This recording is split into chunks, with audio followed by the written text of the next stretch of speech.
I recall having just come back from church in Porter Square, and I remember listening to a news bulletin on our old Philco radio about the Japanese having bombed Pearl Harbor. It had no significant impact on me emotionally at that time, simply because I didn't know where Pearl Harbor was, and I certainly didn't know where Hawaii was. It was only after reading the newspaper accounts that you became very sensitive to the dangers that our country was now facing. And it was shortly after that, I took my friend Eddie Skripinski and went to the Marine recruiting office. That was a Sunday, and I was outside playing ball with my neighborhood friends. And everybody, we stopped the game. Somebody came and told us, and they just stopped the game, and everybody ran home to make sure their parents knew about it. When the war started, I was in high school. I had 2 more years to go. And when the war happened and the Japanese attacked us, I, like the rest of the Americans, thought that the war would be over fast because we could kick the living daylights out of them. But how mistaken we were. And it took us a long time, and we got an education about the Japanese and all that.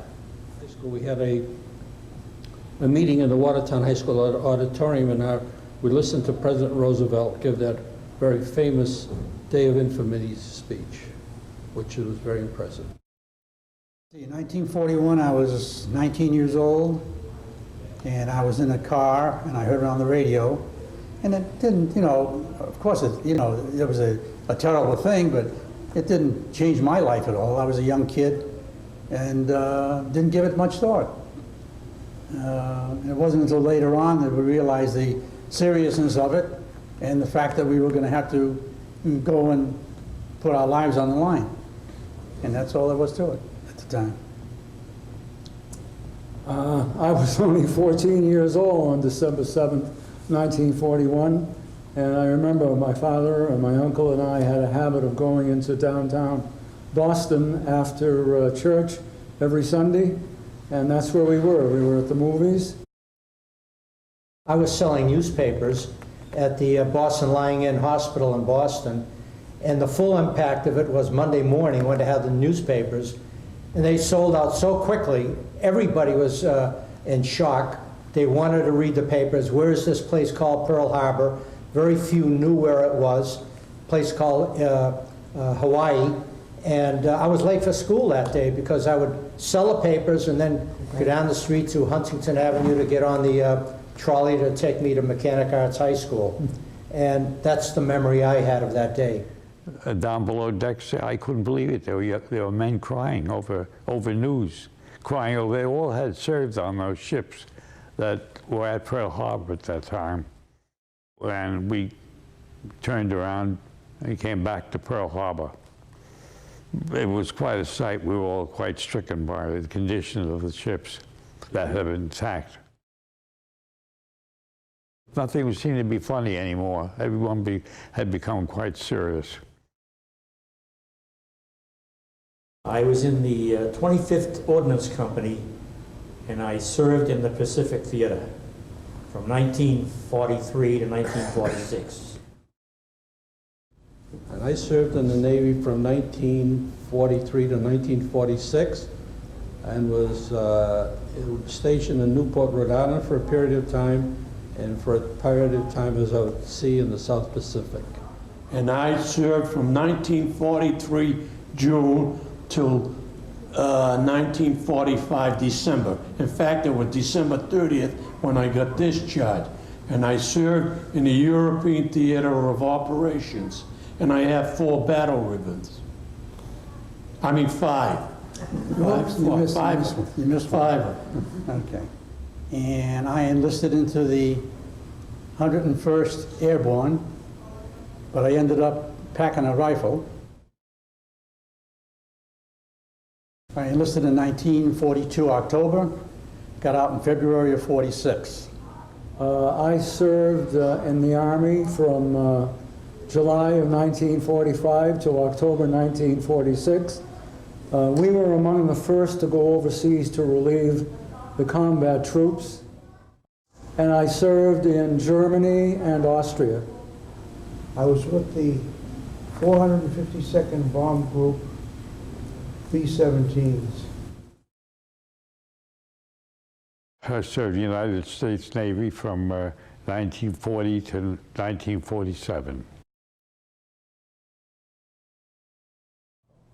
I served with the 807 tank destroyer outfit from 1943 to 1945.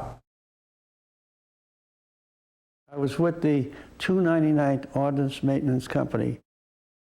So I served from June 1943 until January of 1946. I served in 1942 to 46, joined to the 3rd Army Patent, General Patent Army. I was attached to the 519th MP Battalion. We were the first troops that entered into Yokohama. I served in the occupation army in Japan.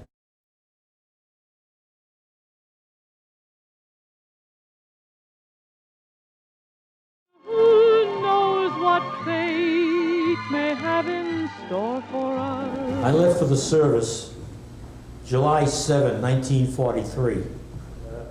At that time, I was working in the Watertown Arsenal. I got deferred 3 times. And then at the last time, he said to me, I can't hold you back anymore. You know, my folks, of course, they were sad to see me go, but they had no alternative. I said, don't worry, nothing will happen to Ivanitsi. And I went to Commonwealth Armory to get examined, and as I come out of the examining office, the gentleman at the end of the table said, what branch of the service do you want to go in? Because I had no choice. Could go Army, Navy, or Marine. Well, I decided to go in the Navy, and I'll tell you why just quickly. Uncle George Bull was in the Navy during the First World War, and every time we used to go to the house in Roxbury, he would bring out the uniform, and I would love to see that uniform. So I said, well, I might as well go into the Navy. I was drafted in May of 1943, but because I was graduating that June, I asked for a deferment, so they gave me a 30-day deferment, and I went into the service in June, because I wanted to go attend my graduation ceremony. And that was in June of 43, and I don't know, what else you want to know? That's enough. To begin with, I was the only boy in the family living. And my father died in 41, July of 41. So naturally, my mother felt that being the only son, that they would defer me. Well, I didn't wait for that. I said, Ma, I'm not going to wait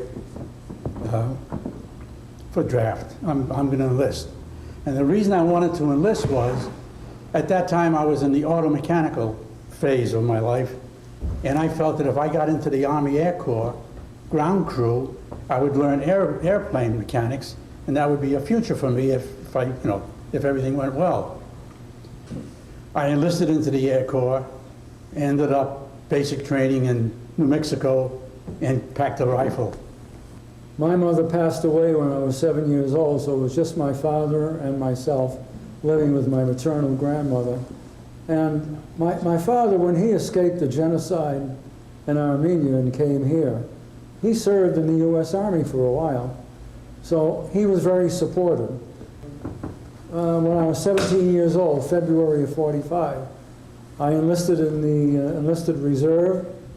Well, in my case, I wanted to go in as soon as I graduated from high school, and my mother wanted no part of it. This was as soon as the summer was over in September, I went and I joined. My father was unhappy that I didn't go in the Navy, but I went in the Army, and I convinced my mother that there's a thing called a GI Bill.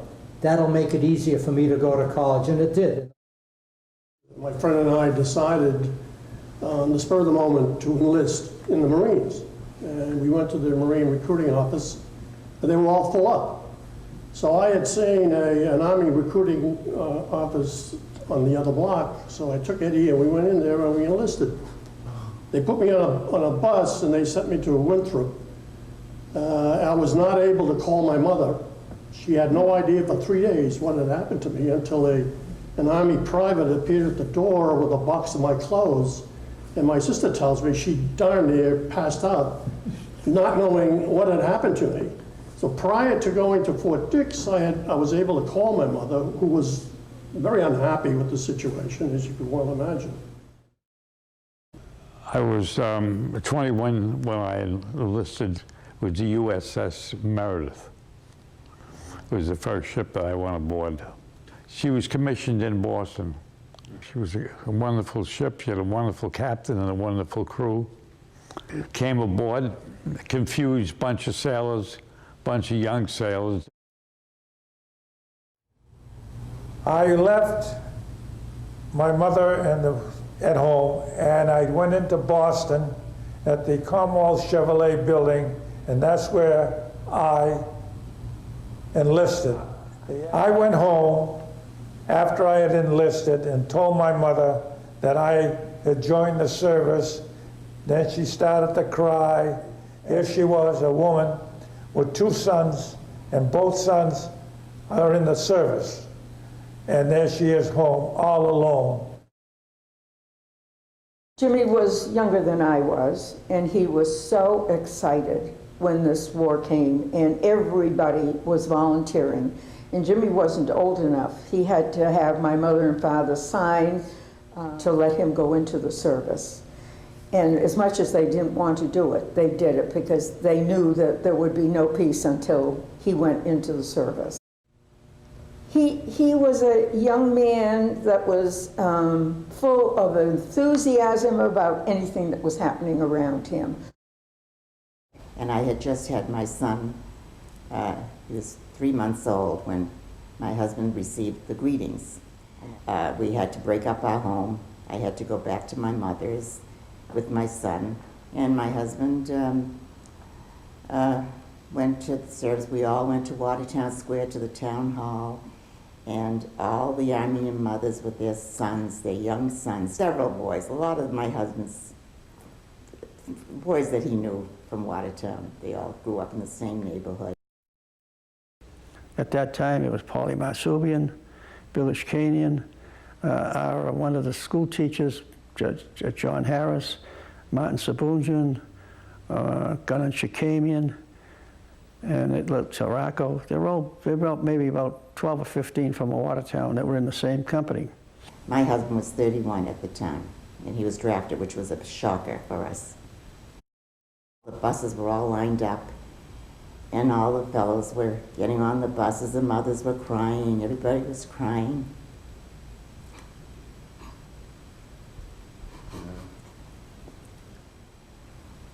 We said our goodbyes, and then Mrs. Sabunjan, who sent 2 sons that day, she said, come back to the house, everyone come back to the house, and we'll have coffee and we'll talk. And I remember going to the bedroom with him and laying on the bed with him, crying and crying, and all the mothers are crying. I've traveled far, the land and the sea. We were very close, I'll tell you. The crowd from Watertown that went to service together were very close. And we told our parents that we were going to come in to New Jersey. So I had an aunt, Shushan, that lived in Bronx, New York. And Martin Sabunjan's mother and father, the mother, Polly Marsubian's mother and father, Gunnar Shakamian's mother and father, and all those people gathered at my aunt's house just before we got on board the Queen Mary to go overseas. And we had a great time together, but Paulie couldn't make it because he was on guard duty. And as a result, his father and mother were really disappointed they were unable to see Paulie at the time to go overseas. I went over on the Queen Mary.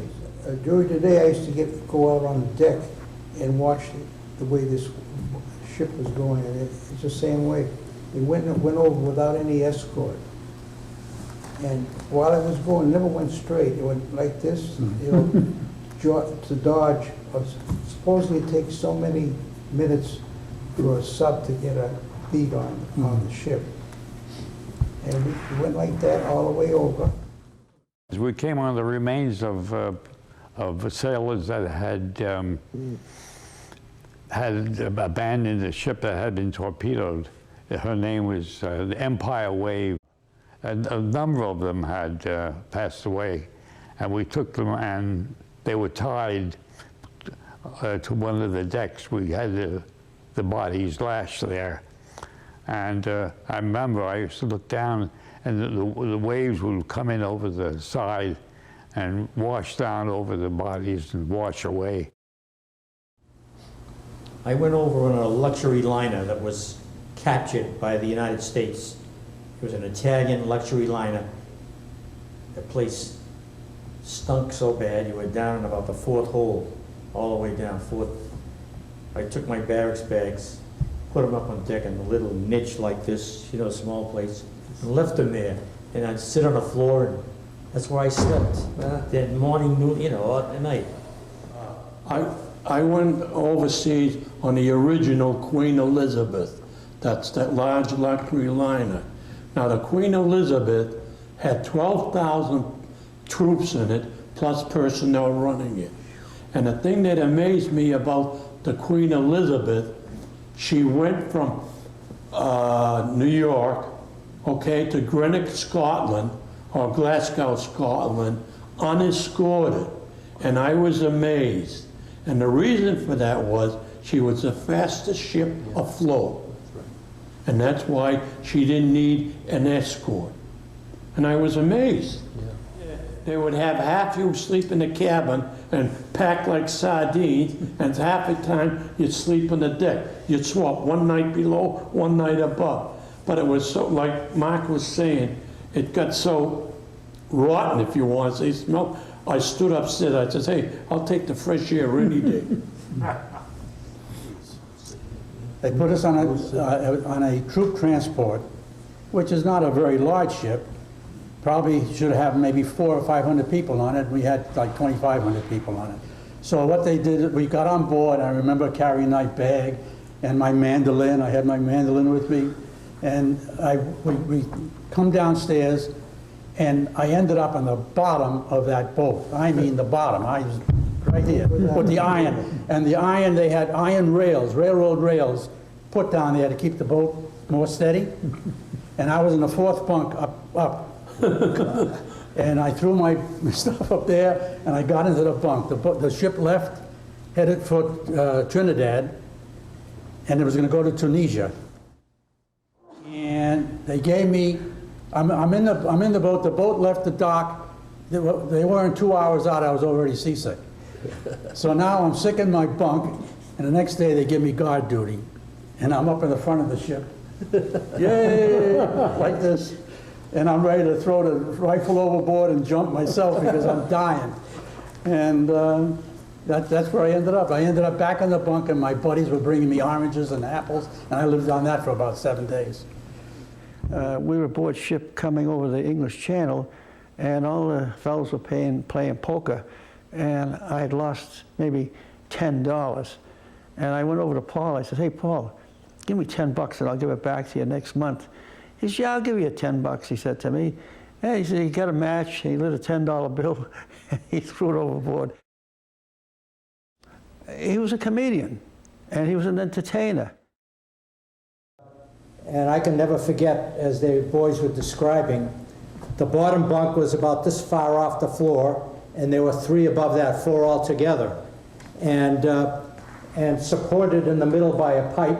And on the opposite side, you had 4 more, so you were 8 of you right there. You talk about a stinking, rotten experience. It was that. I remember it was a very cold, rainy morning. We were on a large tug and in Oakland Bay, and we had aboard a ship. I'll never forget the name of this ship. It was the SS Pomona Victory. There were 1,100 of us on board. And we left. 2 days outside of San Francisco, we hit a typhoon. Oh, Jesus. I tell you without any exaggeration, I occupied the bottom bunk, right by the deck. There were 7 above me. They locked the hole so that nobody could go out. Everybody above me was leaning over the side vomiting. Now, I tell you, it's not a pleasant sight. Just like George explained to you, that ship, the propeller would leave the ocean, the water, and the revolutions would literally shake that thing to pieces. And then the bow would come up, and the same thing would happen again. Without any exaggeration, I was praying the ship would sink. I mean, you vomit to a point where there is nothing left in you. We would have a cheese sandwich and an orange once a day, assuming you could get it down. We were locked in that hole for 5 days. And at the end of the period, nobody could get out of the bunk. I mean, the deck was full of water and unmentionable items. And to this day, there is a peculiar odor. Once I smell it, I begin the process of vomiting. I mean, the stomach starts churning and you have this revulsion. Unbelievable. That ship literally sank at the harbor in Yokohama. When we had gone in, unloaded, and the darn thing sank. And I hope to God, permanently.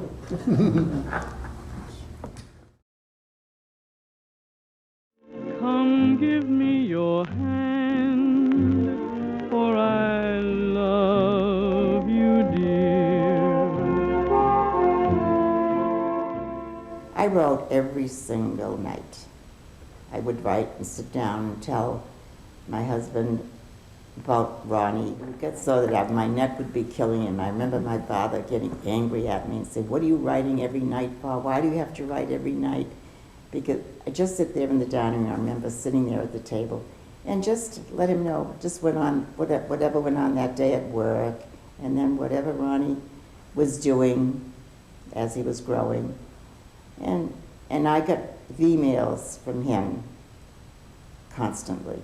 Mrs. Masubian, his mother, put the bug in his ear that he should look at me another way and maybe make me a girlfriend. And of course, that made me a little bit shy because we were just friends with it. Anything else beyond that was not in the picture. And it was great because he would tell me all his little problems and his little fears and going in the service. And he was a poet. He would write poems. I left to go overseas from San Francisco. I wrote out a plan on a piece of paper, and of course you could mail it back, and I wrote down, I'm in Pacific Island, New Guinea or Japan or something like this. I'd write a code. This meant I'm in Japan. This meant I'm in New Guinea. This meant I'm in the Philippines. So my family knew exactly where I was. So I was fortunate, and I told my parents, I said, don't worry, I'll see you someday.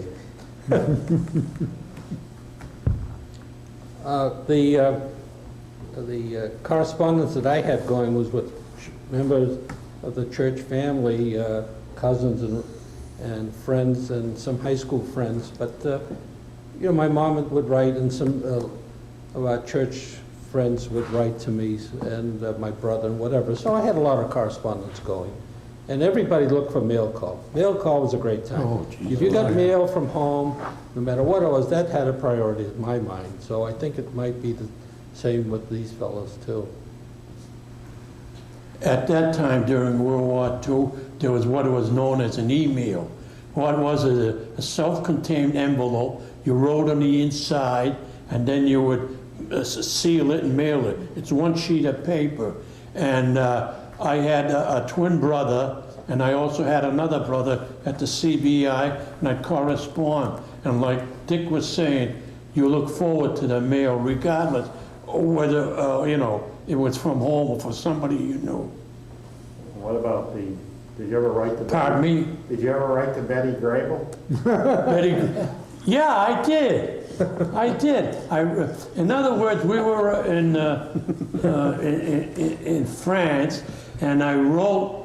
We had seen a movie on Betty Grable, and we were talking about them. You know how the guys are. And I wrote a letter to them and signed our name and told her what company. She sent us an autographed picture. Got tons of mail from aunts and family from the church, and it was just a steady line of mail. And so many of my friends over there were envious of me because there was no one writing to them. Maybe one person in the family when they felt like writing, but we just got so much mail from people in the church. And we had someone here called Aurea Lucia, and she went ahead and rounded up a lot of the women in the church and said, I want you to write to this person, you write to that person. When I was down in Trinidad, number one, my family did not know where I was. And any letter that I wrote, they would scratch out anything that identified your area. At that time, it was very secretive. My mother's mother, my maternal grandmother, thought I was in England. And she'd keep hearing about bombings, and she died thinking I was in England.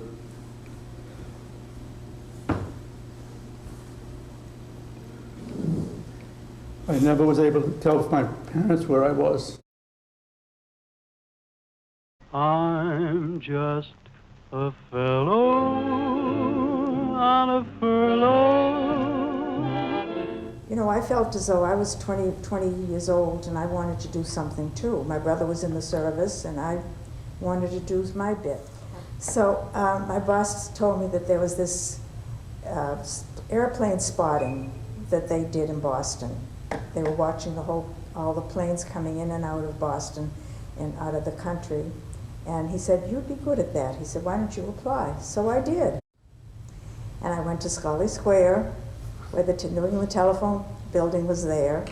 And my parents didn't know, no one knew where I was. And I worked from 6 to 12, 3 nights a week. My mother said, why don't you go to work and I'll watch Ronnie and you'll keep your mind busy. And my sister was home at the time at age 11, 12, and she would help. So I did go to work. I took a civil service exam and I went to work for the Army Signal Corps in South Boston. I started working at Star Market in 1941, and what we used to do after the war started, and some of our employees went into the service, we'd wait when the cigarettes came in and when other canned foods and stuff came in. We'd leave the office and we'd go over across the street to the store and we'd make up packages for the service people and send it out to them so that they would have all these things that they had to do without wherever they were.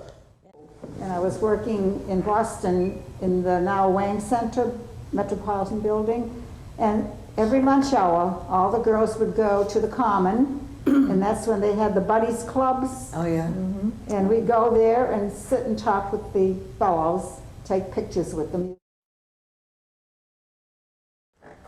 We were the jitterbuggers in those days, and we bumped into many servicemen at the time. I was just a teenager at the time, and so we used to get a kick out of dancing with some of the Navy men and so forth. You'd meet a lot of different people coming and going. I was one of the USO girls. We'd go to the dance, and they'd have refreshments there, and the band would be playing, and we'd just mingle. They'd come over, there'd be a supervisor, there'd be an elderly woman there, not, well, of course, at 20 years old, anyone was elderly, but and one of the women that was in charge of the USO would see to it that we mingled, and the boys were very polite, they really were. My neighbor downstairs looked at me one day and she said, this is terrible, these young people dance this terrible dance now. Terrible dance. And she looked at me and she says, I hope you don't do that now. And I said, oh no. Of course not. But this little sailor that I said was so nice to me, he taught me how to jitterbug. I was a dancer. I loved to dance. I danced with a lot of people, and it was just to have a wonderful time together. I remember that there were brothers on one ship that came into town, and I danced with both the brothers, and they took off, and the next thing I heard, that both sank. And the family, 3 brothers that were there, all sank with the boat. I felt connected to those 3 brothers because I danced with each one of them that night. Take off the coat, my friend. After the invasion of France, we stayed in Le Mans. French people welcomed American GIs, especially when you spoke their language. We used to go dancing. They loved. I used to love dancing myself anyway, and I was a pretty good dancer at the time. Everybody wanted Teddy, Théodore, Monsieur Théodore. Voulez-vous danser avec moi? Oui, certainement. So we spoke. Because I spoke, they didn't speak a word of English.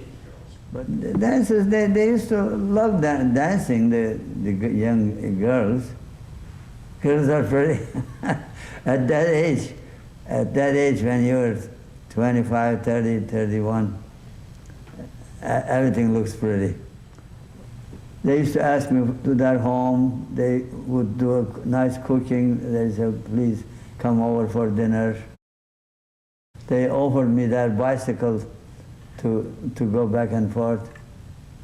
I used to sing to them. They loved that. J'ai 2 amours, mon pays est Paris. Par eux toujours, mon cœur est ravi. Ma savane est belle, mais à quoi bon le nier? Ce qui m'ensorcelle, c'est Paris, Paris tout entier. I didn't get fresh to a certain extent that they disliked it. So that's why they used to prefer me because of my language, or because I was maybe handsomer than the other guys, I don't know.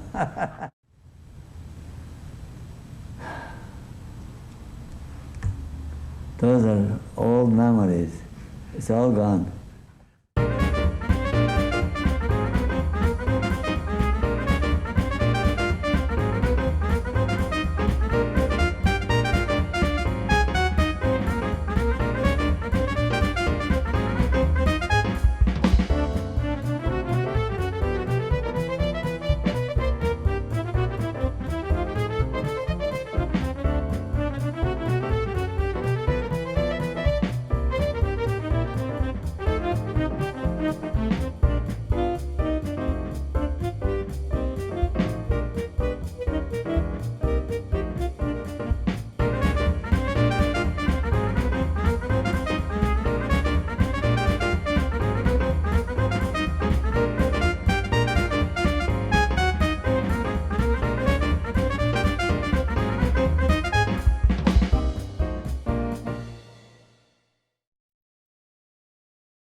We were so close that one time one of the lieutenants said to me, look, I'm thinking of making you a corporal and maybe a sergeant.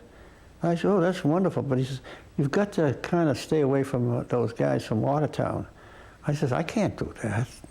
I mean, but I never deviated from my friendship for the guys, never. My brother, my twin brother, was attached to the same army I was. I was in an ordnance, and he was in an artillery company. And we met 2 or 3 times overseas. One time we met in London, and then 2 times we met in Central Europe and France. And of course, you know, when you're in the service, you get so crummy. There's no water, you can't bathe. You got a helmet and you got a little water and you're scrubbing. So my brother says, you want to take a bath? I said, where the hell are we going to take a bath? I said, there's no bathtub, no one. Come on, he took me to a lake and he scrubbed my back and I scrubbed his back. It felt good. I'm on guard duty. I come in off guard duty and there's a note on my bunk. Report to the commandant. I didn't know what I did wrong. So I got cleaned up. I went to see the colonel. The colonel says to me, Nabedian, I understand you speak Turkish. I said, yes, sir. He says, say something. I said, eşek kafalı. What the heck? I didn't know what he wanted. He says, that's good enough. Next morning, that very next morning, I'm on an airplane flying back to America to join the intelligence corps in Maryland. They wanted me to either be an interpreter, which I wasn't good enough at, or a spy or whatever. Turkey at that time had not joined the Allies. They were on the fence. I hit Florida. I wrote my folks for the first time in God knows how many months, where they knew where I was, send me money. Got on the train, got to New York. We lived in Brooklyn, New York at the time. I get back to your camp. Turkey has joined the Allies. They don't need me anymore. I first met John Galician the day we put the Meredith in commission. Why, that's when he and I became friends.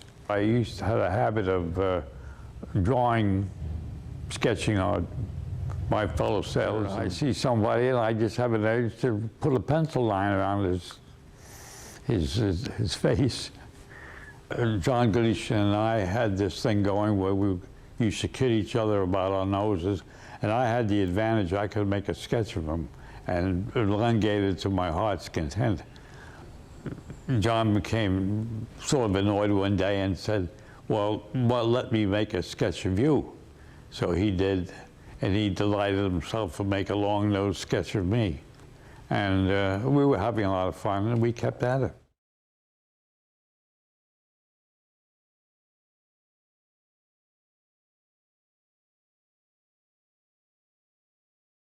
Now, as far as the Fraulines were concerned, we were not allowed to talk to any Fraulines. That was the truth. Oh, these Fraulines, we drank a lot of schnapps, buzz bomb juice. Anything looks pretty after you look at those little GIs. No.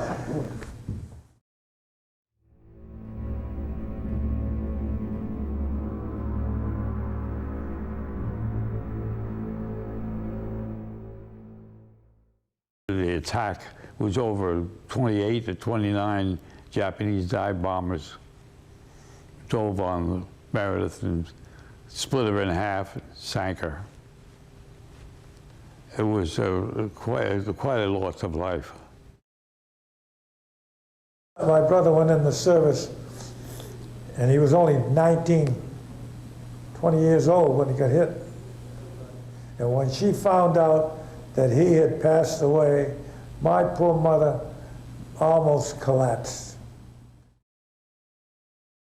The mailman we knew very well, and he knew us because he lived 3 houses down from us, and his son played with my brothers. His name was John O'Connell. And he received the telegram, and immediately he knew what it said. Staff Sergeant Jacob C. Boboyan was seriously wounded in action on March 3rd, 1945. Now, John wanted to make sure my father was home before he delivered the telegram. So he waited, and then when he was sure my father was home, he rang the doorbell. My father, upon answering the bell, knew there was something wrong, and he asked John, "Is it bad?" And John said, "Well, Charlie, it could be worse." 5 people got killed when we were overseas. And Paul Matsubian was one of them. My mother said to me when I came home from work, something happened to Jimmy today. She felt it. My mother's and father's best friends, Beatrice and George Khadijian, visited my folks, unbeknownst to them that their only son, Aram, was killed that same day, March 3rd, 1945, the day my brother was wounded. They received their telegram 1 week after we received ours. I could see the 86th Infantry now riding on our tanks because we were moving so fast that the infantry couldn't keep up with us. They're getting tired. They were hopping on, half-track, anything. So, all right, so we were in a building. We're in the building. We closed up all our windows. And when the bombs were dropping over, because there was an airport down below us, the next thing I know, if you never prayed in your life, that is one time you prayed down on your knees. I don't like to remember too much about them. I don't.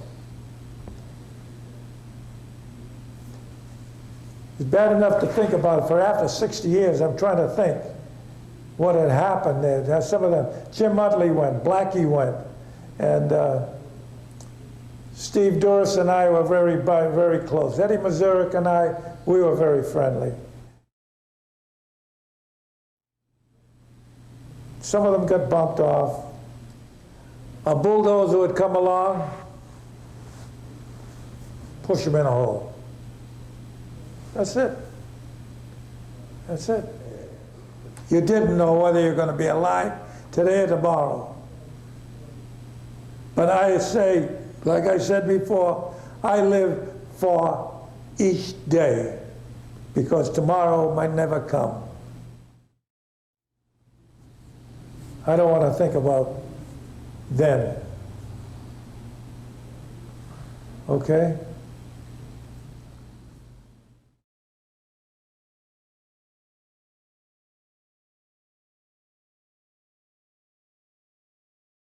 And they'll come marching down Fifth Avenue. We'll be dancing the victory polka. Dance, dance, dance. I recall vividly, both Hiroshima and Nagasaki, the devastation was beyond, I mean, the pictures don't do it justice. I mean, there was absolutely nothing except a wall or a chimney or a steel skeleton.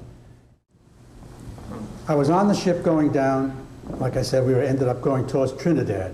And from Trinidad, we were supposed to go to Tunisia, which meant that we were going to go through the Sahara Desert, Rommel's War, up through the Boot, Battle of the Bulge, the whole bit.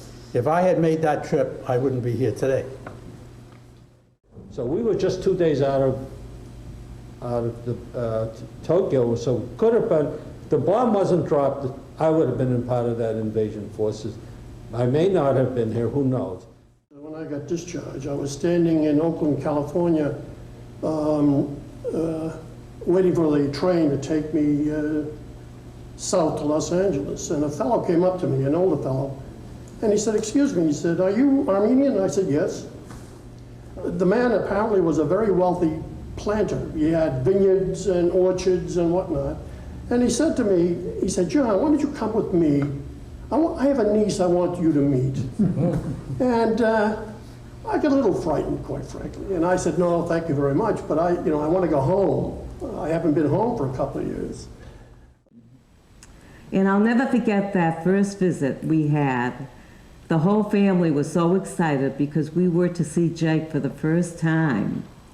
And we got all dressed up. I even remember the dress I wore. It was a blue and white polka dot with white lace sleeves and also on the collar. When Jake saw us and when we saw him, there was so many bandages and casts, but he had this big broad smile on his face. I'll never forget that. And I remember him saying how much older my brothers and I were since he saw us the last time. Well, we got the call from my husband, Hariah, that he was going to be coming into South Station. I think it was hard to believe that he was home. You know, it was such a long time. 3 years was a long time. 3 Christmases. That's how I kind of remember it. 3 Christmases he wasn't with us. Ronnie took his father by his hand and opened the closet door and took out the toys and had his father sit on the floor with him and showed him all his toys, and it was just the 2 of them there having a great time. I remember the day that the war ended, and we were sitting on the porch, and Jake was with us, and so was my mother, and we were happy that the war ended, but there was a little bit of sadness because Jake still had his wounds. And I felt kind of guilty about that. Most of the guys here know my wife's brother, Jimmy. He was over in the jungles in the Pacific. And during that time, they came up to the Signal Corps and they said, we need stretcher bearers. And they all took stretcher bearers up to the front line. He did that for a while, and then all of a sudden, Jimmy was missing. He was gone. For a month, they couldn't find him anywhere. And all of a sudden, he turned up back. He came back, and he was mentally mixed up. Probably seeing bodies with no arms, bodies with no legs. They brought him back to the States. They did everything possible to try to straighten him out. His father and mother spent a lot of money doing the same thing, but it didn't help.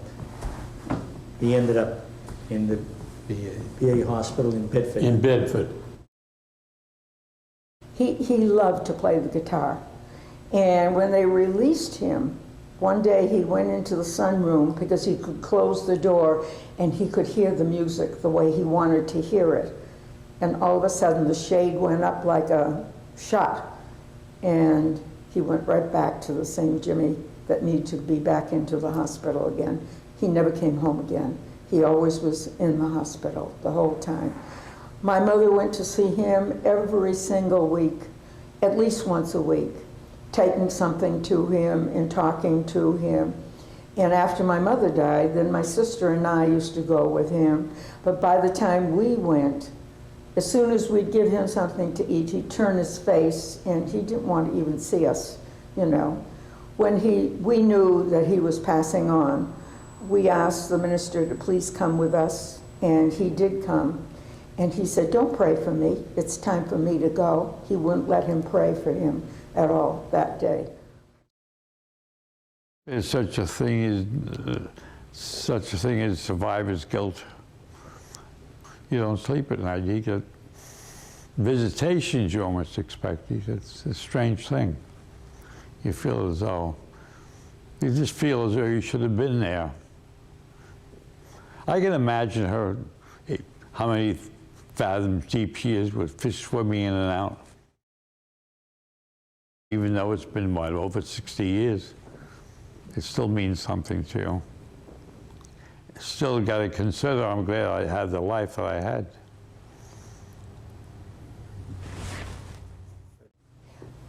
Paul Masubian now is overseas with the troops.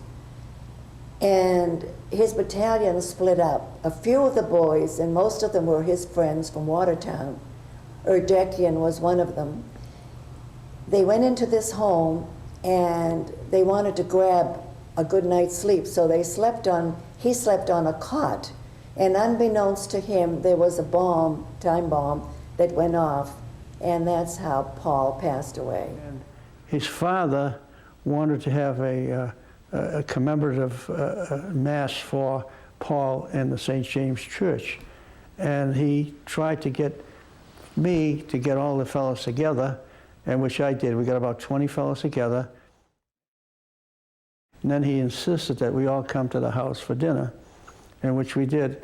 But there, his father broke down quite a bit. It was very, I was emotional about the whole thing.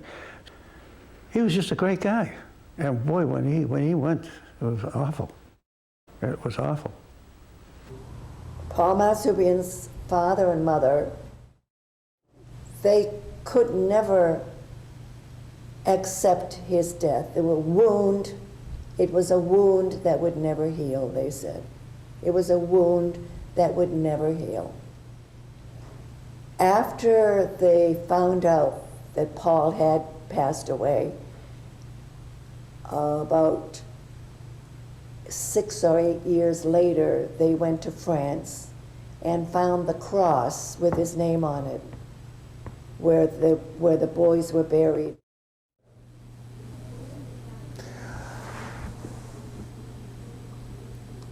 I would like to forget about all my buddies that get knocked off, and I would like to see, if ever I could see any one of them again alive, which is an impossibility, because we were all buddies and we were close with one another. That's the way I felt about it. And I saw my mother for the first time in almost 2.5 years. What can a boy do with a mother that he loves but put his arms around her and caress one another? It makes me think though, Tom.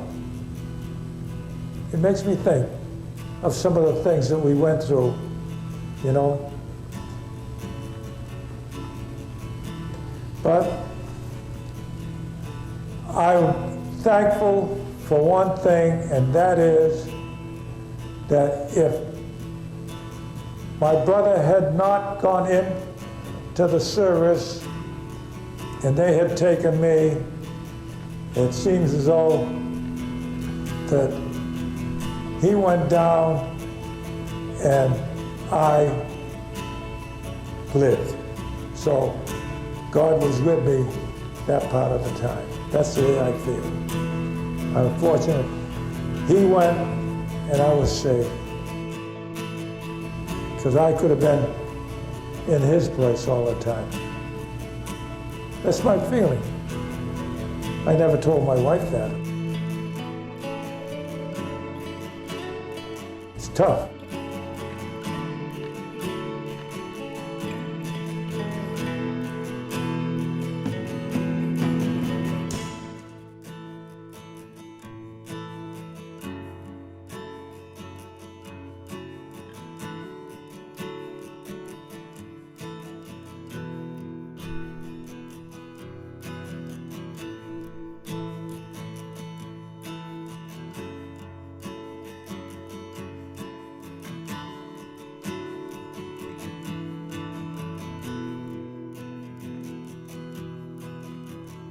This is the end of time, forsaken precious life. As winter falls, a loss of feeling. This is the longest night, this is the firefight. The sun is gone, the air is freezing. So watch as the tides turn to the sea, and watch as the waves they crash over me. Oh, is this the end of everything, or is this the way it's meant to be?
we were known as the greatest generation, and it was true.